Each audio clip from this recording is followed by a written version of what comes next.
So, of course, no? Okay lang. So, of course, I make it, a generalized statement lang kasi, as you all know, sinabihan kami sa loob na as much as possible to refrain from sharing information about KRRD. So, all I can say is that he's doing good and he's alive.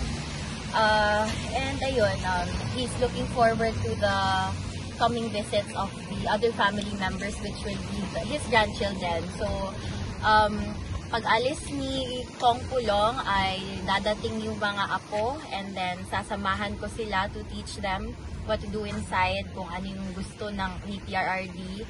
And then, when they're all settled, I can leave them here para sila na naman yung mag-take over with the business. Kailan po expected ang pag-uwi ni Kong Pulong? I think, kailan ba ngayon? Within this or next week. I see. So you'll be here to shepherd the grandchildren? Yes. You will be the big ate, no? Yes.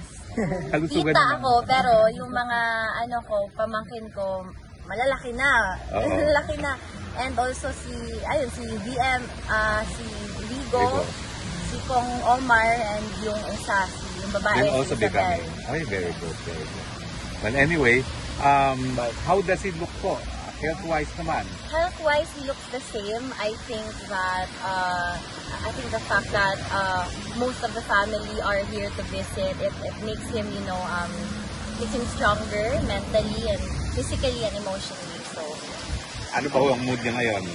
Smiling naman? Smiling naman, yes. Kasi, ayun, ang daming sinusumbong ni Kong Pulong na ginagawa ko na wala naman akong ginagawa. Yung parang kuya, tatay lang na ano. So yeah, it was a good talk with both of them.